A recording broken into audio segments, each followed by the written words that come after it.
আল্লাহ রাসূল সাল্লাল্লাহু আলাইহি ওয়াসাল্লাম প্রায় এই দোয়াটা পড়তেন যে আল্লাহুম্মা ইন্নী আউযু বিকা মিনাল ফাকরি ওয়াল কিল্লাতি ওয়াল যিল্লা।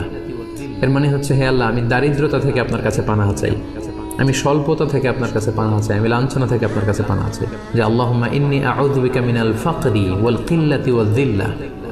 তার মানে দারিদ্রতা এটা চেয়ে নেওয়া যায় না আল্লাহর কাছে, বরং এটা থেকে পানাহ চাইতে হয়। এবং এটা থেকে কিভাবে আপনি দারিদ্র সীমা থেকে উপরে উঠে কিভাবে নিজের ভাগ্যের চাকাকে পরিবর্তন করবেন, কিভাবে আপনি স্বাবলম্বী হবেন, কর্মসংস্থানের ব্যবস্থা আপনি কিভাবে করবেন, সব সময় কিন্তু আল্লাহ রাসূল সাল্লাল্লাহু আলাইহি ওয়াসাল্লাম এই ব্যাপারে আমাদেরকে উৎসাহ দিয়ে গিয়েছেন। আমি অনুরোধ করব, আপনারা যারা লাইভটি দেখছেন আপনারা শেয়ার করে দিন, তাহলে এখন যারা অনলাইনে আছে তারাও এই লাইভটি থেকে, আলোচনাটি থেকে উপকৃত হতে পারবে ইনশাআল্লাহ।